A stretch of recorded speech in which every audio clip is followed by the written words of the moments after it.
in this video, we would be discussing about different tech stack which is available in the market and which you can use for start developing your SaaS. Choosing a tech stack is the most wise decision you need to make because it will help you in the further line to scale up your application to add new features to it. Now, number one tech stack which is available is LAMP stack. In the early 19s, most of the application on the web used to build on LAMP stack only. The LAMP stands for Linux, Apache, MySQL, and PHP.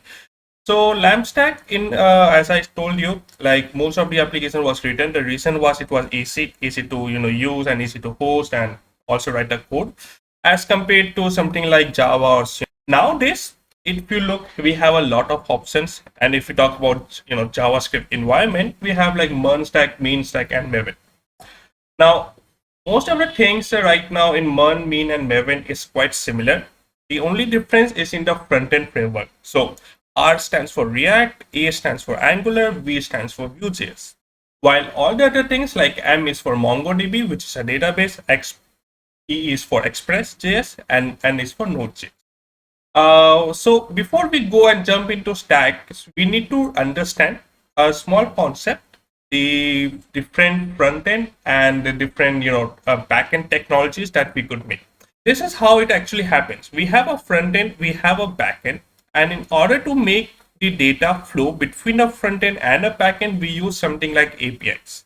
Or in other terms, if you may have also used, we can also use GraphQL. Front end, as you see, we have a lot of frameworks like React.js, like Vue.js, Angular, Servlet. So there are a lot of frameworks, JavaScript frameworks, which are available, libraries which are available to use, and we could pick up any of them.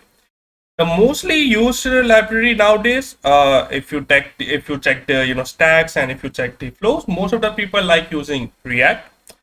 Then it goes like Vue, Servlet. Servlet is also one of the most popular frameworks, which is actually gaining attention in the market. So if you ask me, I would go with React as a front end.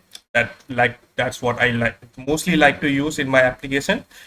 Now, talking with the backend, I would prefer using Node.js with Express.js or Fastify. I would say like we should go with Fastify because it has a couple of benchmark better than Express.js. Also, if you want to use Python, you can use the Python with something like fast APIs to make your APIs. Then we can use PostgreSQL or MongoDB for our backend database, and we would be able to structure our backend. And we will write the APIs for it to actually make the streamless of data flow from the backend to the front end and vice versa. So let's start with talking about front end.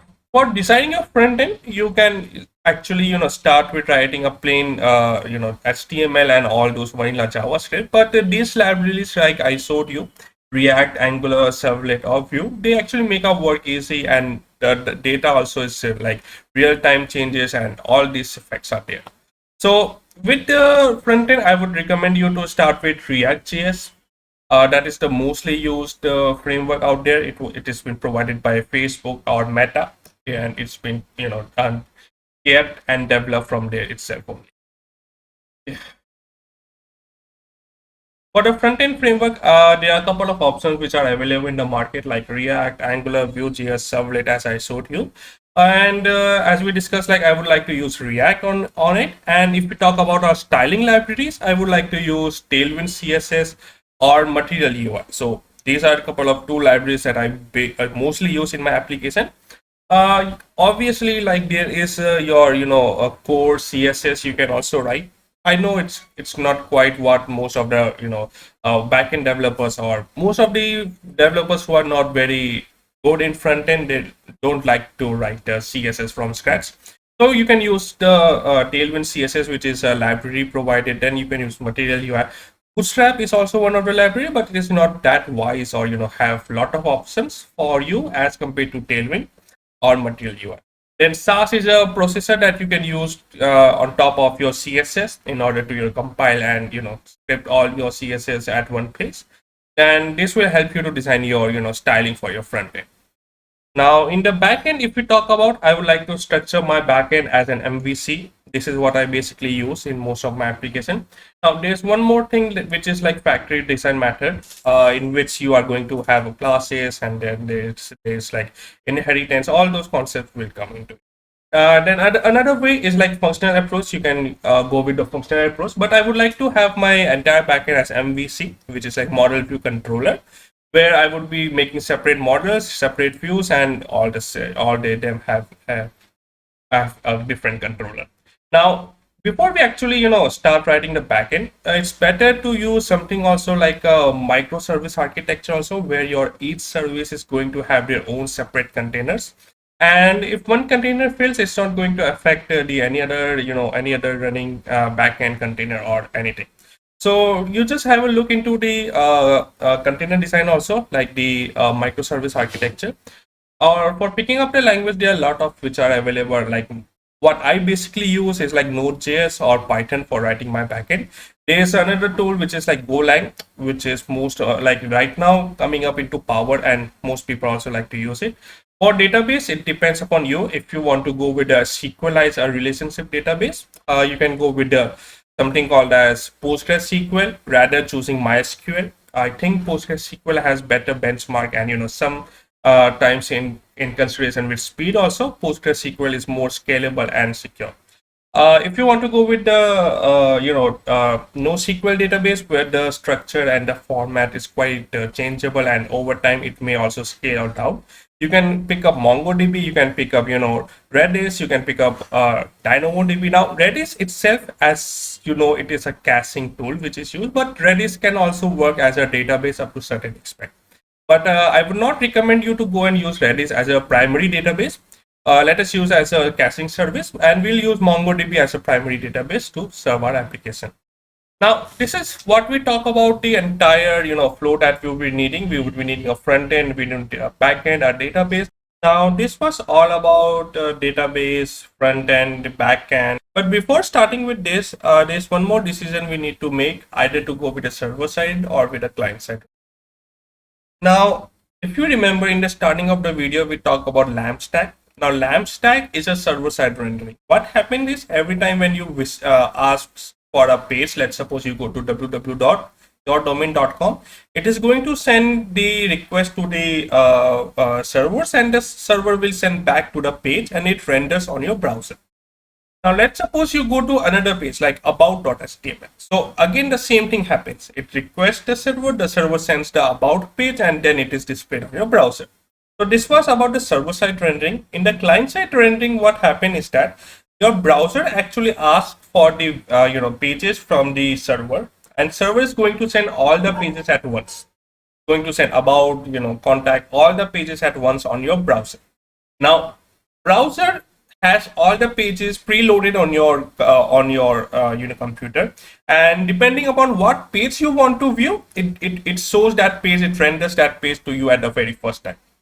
Some of the common examples I will show you between server side and client side rendering that you can also make the use in your MERN stack, or designing your app entire stack.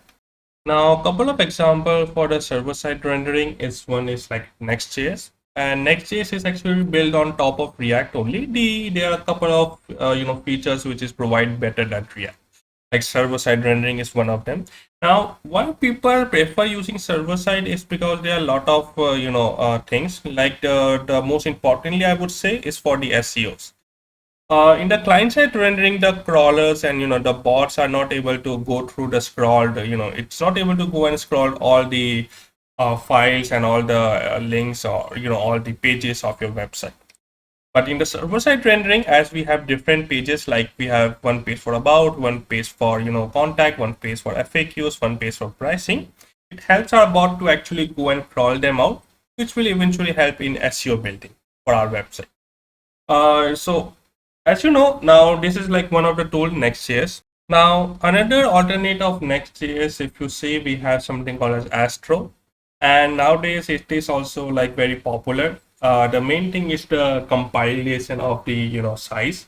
In Next.js, as you can see, it's like 138 KB. So as you know, once you are actually building your any application, you don't want your bundle size to get so large that it's really hard to maintain and upload to the server. Now there are a couple of points that I would like to tell you before ending up today's video. Number one is you should prefer using TypeScript over JavaScript, because TypeScript provides more type language, and it actually helps you to debug and maintain your code and also scale it up.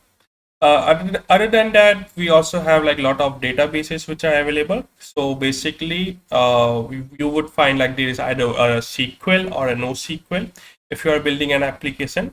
For a NoSQL, obviously there are like MongoDB which is available, which is in the JSON format, like a key value pair. Which is like this provides you scalability, and the data is also like it's in unstructured way, so you can feed what you want to add without worrying about columns and all. But if you are planning to use a relational database, I would recommend to use something like PostgreSQL over MySQL, or some other SQL database that you may use like Microsoft SQL Server and all. So PostgreSQL has it's like one of the tool which is also free, and you can also find it on Heroku if you want to check, and then you can scale it up for your application. So this was all about today's video, and we would be coming up with lot other videos in the future discussing about the SaaS and scaling up and all. If you like the video, please give it a thumbs up, and I'll see you in the next video.